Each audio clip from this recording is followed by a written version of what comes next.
ఇన్ని రోజులు నీ చెల్లెల ఆటలు సాగాయి. ఇకపై నా కూతురు ఆట ఆడుతుంది. వేదవతి దగ్గర నుంచి అందరికీ చుక్కలు చూపిస్తుంది అని చెప్పి గౌతమి అంటుంది. అన్ని వార్తలు ఇప్పుడే చెప్తే ఎలా గౌతమి? మంది 24 అవర్స్ న్యూస్ ఛానల్ ఏంటి? నెక్స్ట్ టైం కలిసినప్పుడు మిగతావన్నీ వార్తలు చెప్దాం, వెళ్దాం పదా అని చెప్పి శేఖర్ అంటాడు. ఇక గౌతమి శేఖర్ అక్కడి నుంచి వెళ్ళిపోతారు. నిహారికది దొంగ జాతకం అని తెలిసి అత్తమ్మ వాళ్ళు ఇంట్లో నుంచి బయటికి గెంటేశారు. ఇప్పుడు ప్రెగ్నెంట్ అని తెలిసి ఇంట్లోకి రానిచ్చారా? ఇదంతా కూడా నిజంగానే ఒక కట్టుకథ. మళ్ళీ ప్రెగ్నెన్సీ డ్రామాతో ఇంట్లో అడిగిపెట్టిందా? అవని ఇప్పుడు ఆ నిహారికతో ఎలా ఏగుతుందో ఏమిటో అని చెప్పి సుజాత మనసులో అనుకుంటుంది. ఇక వేదవతి టెన్షన్ పడుతూ అటు ఇటు తిరుగుతూ ఉంటుంది. అసలు తులసి వనంలోకి గంజాయి మొక్క వచ్చినట్టు అలాంటి లేడీ మన ఇంట్లోకి ఎలా వచ్చిందండి? దాన్ని ఇంకా ఇంట్లో ఉంచుకోవడానికి మనసు ఒప్పుకోవట్లేదు అని చెప్పి వేదవతి అంటూ ఉంటుంది. అవని చెప్పిన విధంగా నిహారిక ప్రెగ్నెంట్ అని తెలిసి కూడా మనం ఇంట్లో ఉండనివ్వకపోతే ఆ నిహారిక ఇంట్లో నుంచి బయటికి వెళ్ళి మనమే ఇంట్లో నుంచి బయటకు గెంటేసామని అందరికీ చెప్తుంది. మన ఊరు వెళ్ళి నేను కడుపుతో ఉంటే మా అత్తయ్య నన్ను ఇంట్లో నుంచి గెంటేసిందని అందరికీ చెప్తుంది అని చెప్పి ప్రసాదరావు చెప్తూ ఉంటే, చెప్పనివ్వండి, అది చేసిన మోసం గురించి మనం కూడా అందరికీ చెప్దాం, అప్పుడు దాన్ని అందరూ కలిసి చెట్టుకి కట్టేసి కొడతారు అని చెప్పి వేదవతి అంటుంది. వేద, ఒక విషయం చెప్తాను, గుర్తుంచుకో.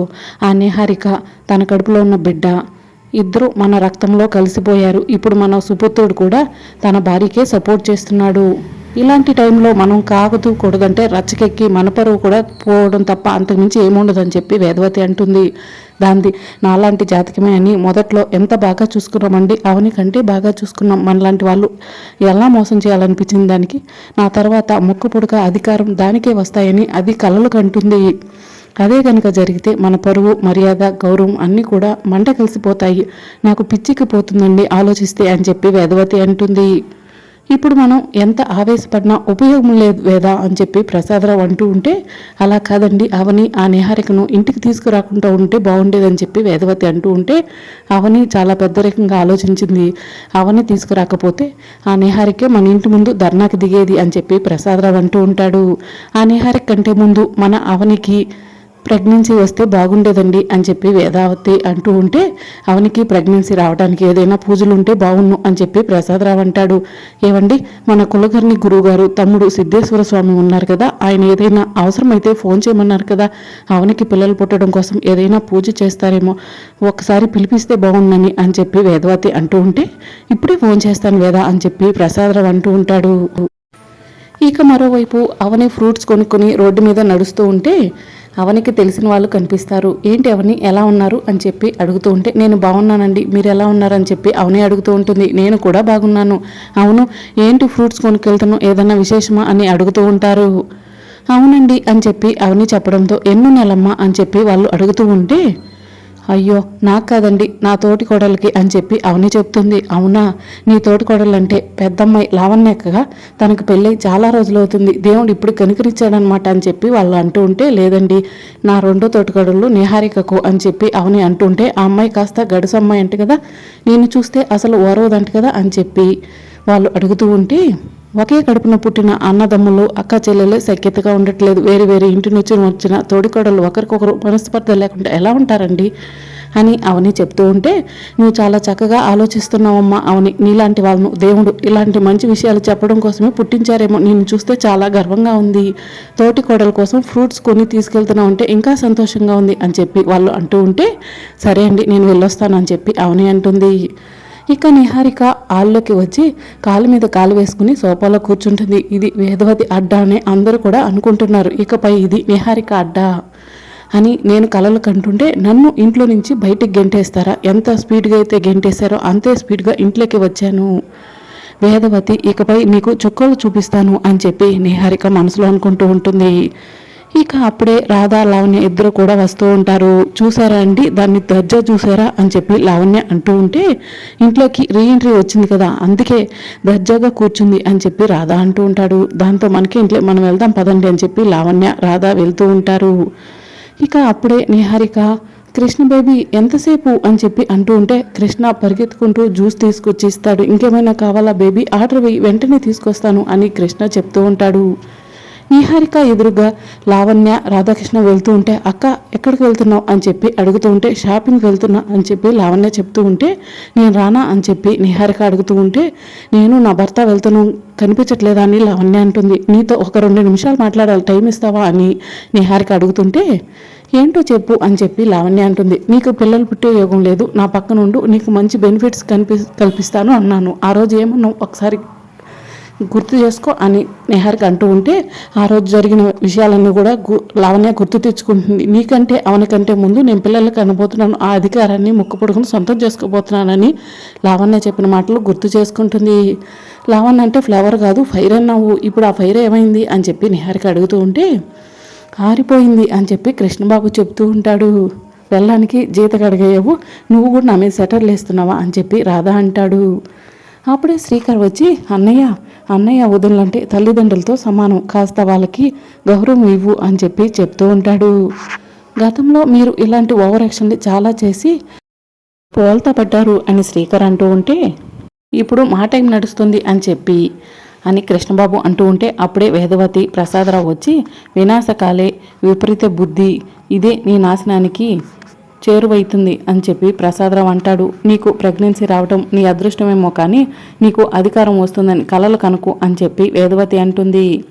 అదేంటత్తయ్య అలా అంటున్నారు, ఇలాంటివన్నీ మీరు పెట్టినవే కదా, ఇప్పుడు మనుషుల మీద ఒపీనియన్ మారేసరికి మీరు చెప్పిన మాటలు కూడా మారిపోయాయా అని చెప్పి నిహారిక అడుగుతూ ఉంటే రాజ్యాన్ని ఎప్పుడైనా సమర్థుడి చేతిలోనే పెడతారు, అసమర్థుడి చేతిలో రాజ్యాన్ని పెడితే రాజ్యం నాశనం అయిపోతుంది, ముక్కు పుడక అధికారం ఎవరికి దక్కాలో అంతా అమ్మవారే చూసుకుంటుంది అని చెప్పి వేదవతి అంటుంది.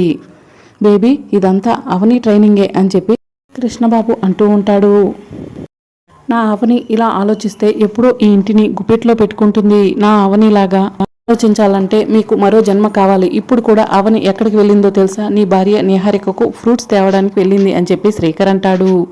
అవని లాంటి బుద్ధి రావాలంటే వీళ్ళకు మరో జన్మ కావాలి అని చెప్పి వేదవతి అంటుంది. ఇంతలో ఓం నమశివాయ అంటూ సిద్ధేశ్వర స్వామి వస్తూ ఉంటాడు. రండి స్వామి మీకోసమే ఎదురు చూస్తున్నాం అని చెప్పి వేదవతి ప్రసాదరావు ఎదురు వెళ్తారు. ఈయనెందుకు వచ్చారో అని చెప్పి నిహారిక కృష్ణబాబుతో అంటూ ఉంటుంది. నిహారికను చూసిన స్వామీజీ మళ్ళీ నువ్వు ఈ ఇంట్లోకి వచ్చావు, ఇకపైనైనా కాస్త జాగ్రత్తగా ఉండు అని చెప్పి చెప్తూ ఉంటారు. స్వామీజీని మేమే పిలిపించాము, ఈ కుటుంబ పరిస్థితి ఎలా ఉంటుందో తెలుసుకుందామని అని చెప్పి వేదవతి చెప్తూ ఉంటే తెలుసుకోవడానికి ఏముంది, ఈ కుటుంబంలో మొదటగా నేనే ప్రెగ్నెంట్ అయ్యాను అని చెప్పి నిహారిక అంటూ ఉంటుంది. నువ్వు ప్రెగ్నెంట్ అయితే సరిపోతుందా, ఈ ఇంటి గురించి తెలుసుకోవద్దా అని చెప్పి వేదవతి అంటుంది. స్వామీజీ మీరు కూర్చోండి అని చెప్పి ప్రసాదరావు అంటాడు. కూర్చునే టైం లేదు, ముందు అమ్మవారి మందిరం దగ్గరికి వెళ్దాం పదండి అని చెప్పి సిద్ధేశ్వర స్వామివారు అంటుంటే వాళ్ళ పదండి స్వామి అని చెప్పి వేదవతి ప్రసాదరావు అంటారు. షాపింగ్కి తర్వాత వెళ్దాం, ఈ ఇంట్లో ఏం జరుగుతుందో ముందు తెలుసుకుందాం అని చెప్పి లావణ్య అంటూ ఉంటుంది. పద వెళ్దాం అని చెప్పి రాధా లావణ్య కూడా స్వామీజీతో కూడా వెళ్తారు. స్వీటీ ఈ ఇంట్లో ఏదో జరుగుతుంది అని చెప్పి కృష్ణబాబు అంటూ ఉంటే ఏదైనా జరగని నా సెక్యూరిటీ నాకుంది అని చెప్పి నిహారిక అంటూ ఉంటుంది. నీ సెక్యూరిటీయే రేపు మన భవిష్యత్తుకి సెక్యూరిటీ అని చెప్పి కృష్ణబాబు అంటారు. నిహారిక కడుపుతో ఇంటికి రాలేదు, ఒక ఆయుధంతో ఇంట్లో అడుగుపెట్టింది. ఇప్పుడు నిహారిక అవని మధ్య మరొక యుద్ధం జరగబోతుంది. నిహారిక నుంచి అవని ఎలా తప్పించుకుంటుందో ఏంటో అని చెప్పి సుజాత ఆలోచిస్తూ నడుస్తూ ఉంటుంది. అప్పుడే అవని కనిపిస్తుంది. అవని అని చెప్పి సుజాత పిలవడంతో 1 నిమిషం ఉండక్క వస్తున్నానని చెప్పి అవని వస్తూ ఉంటుంది. ఇక అప్పుడే అటుగా వస్తున్న కారు అవనిని డాష్ ఇచ్చేస్తుంది. దాంతో అవని ఒక పెద్ద రాయిపోయి పడుతుంది, కడుపుకి దెబ్బ తగులుతుంది. ఇక సుజాత ఒక్కసారిగా షాక్ అవుతుంది. అక్క అని చెప్పి గట్టిగా అవని ఏడుస్తూ ఉంటే అవని అవని నీకేం కాదు అవని అని చెప్పి సుజాత అంటూ ఉంటుంది. అక్క కడుపు బాగా నొప్పిగా ఉందక్క అని చెప్పి అవని ఏడుస్తూ ఉంటుంది. ఆటో ఆటో అని చెప్పి సుజాత ఆటోని పిలుస్తుంది. అందరూ కూడా కాస్త సహాయం చేయండి అని చెప్పి అవనిని ఆటోలో ఎక్కించుకుని సుజాత తొందరగా ఆటోని హాస్పిటల్కి పోనివ్వు అని చెప్పి డ్రైవర్తో చెప్తూ ఉంటే తీసుకెళ్తున్నాను మేడం అని చెప్పి ఆటో డ్రైవర్ అంటూ ఉంటాడు. ఇక ఇంతలో సిద్ధేశ్వర స్వామి వేదవతి పూజా మందిరం దగ్గర కూర్చుంటాడు. వేదవతి గారు మీ ఇంటికి అన్నపూర్ణేశ్వరి ఎలా వచ్చిందో నాకు తెలుసు, ఇంకా అన్నపూర్ణేశ్వరి జీవిత చరిత్ర గురించి ఎక్కడి నుంచి వచ్చింది ఏంటి ఇంకా లోతుగా తెలుసుకోవాలనుకుంటున్నాను అని చెప్పి సిద్ధేశ్వర స్వామి చెప్తూ ఉంటే మీకు ఏ వివరాలు కావాలో చెప్పండి నేను చెప్తాను అని చెప్పి వేదవతి చెప్తుంది. నాకు తాళపత్ర గ్రంథాలు కావాలి అని చెప్పి సిద్ధేశ్వర స్వామి చెప్తూ ఉంటే పెట్టెలో భద్రంగా ఉన్నాయి అని చెప్పి వేదవతి చెప్తూ ఉంటుంది. వాటిని ఇలా ఇవ్వండి అని చెప్పి సిద్ధేశ్వర స్వామి అంటారు. ఇక వేదవతి అమ్మవారికి నమస్కారం చేసుకుని మందిరంలోకి వెళ్ళి తాళపత్ర గ్రంథాలు తీసుకొచ్చి సిద్ధేశ్వర స్వామికి ఇస్తుంది. స్వామీజీ, మా ఇంట్లో విలువైనవి ఏవైనా ఉన్నాయంటే అవి ఈ పెట్టె మాత్రమే, ఈ తాళపత్ర గంధాలు మాత్రమే అని చెప్పి ప్రసాదరావు చెప్తూ ఉంటాడు. ఇక వేదవతి తాళపత్రాలు ఉన్న పెట్టెని తీసుకొచ్చి స్వామీజీకి ఇవ్వగానే ఎంతోమంది స్వామీజీలు మా ఇంటికి వస్తారు, ఈ తాళపత్ర గంధాలను చదువుతూ ఉంటారు, ఎవరు ఏం చెప్తారో తెలియదు అని చెప్పి కృష్ణబాబు అంటూ ఉంటారు. మీ ఇంట్లో జరిగే వింతలు విడ్డూరాలు అన్నీ కూడా ఈ తాళపత్ర గంధాల్లోనే ఉన్నాయి అని చెప్పి స్వామీజీ చెప్తూ ఉంటారు. ఈ ఇంట్లో ఇప్పుడు ఏం బాంబు పేలిపోతుందో బుజ్జి అని చెప్పి కృష్ణబాబు అంటూ ఉంటే ఏం జరిగినా మనకేం పర్వాలేదు, మనకు సెక్యూరిటీ ఉంది కదా అని చెప్పి నిహారిక అంటుంది. ఇక సిద్ధేశ్వర స్వామి తాళపత్ర గంధాలను చదివి, ఈ తాళపత్ర గంధాలు మీకంటే ముందు తులసి అనే ఆవిడ దగ్గర ఉన్నాయి, అదే జాతకం వేదవతికి రావటం, వేదవతి మీ ఇంట్లో అడుగు పెట్టడం మీరు చేసుకున్న అదృష్టం, వేదవతి అదృష్టం అని చెప్పి సిద్ధేశ్వర స్వామి చెప్తూ ఉంటారు. మరి రాబోయే ఎపిసోడ్లో ఏం జరుగుతుందో తెలుసుకుంటే ఛానల్ని సబ్స్క్రైబ్ చేసుకోండి.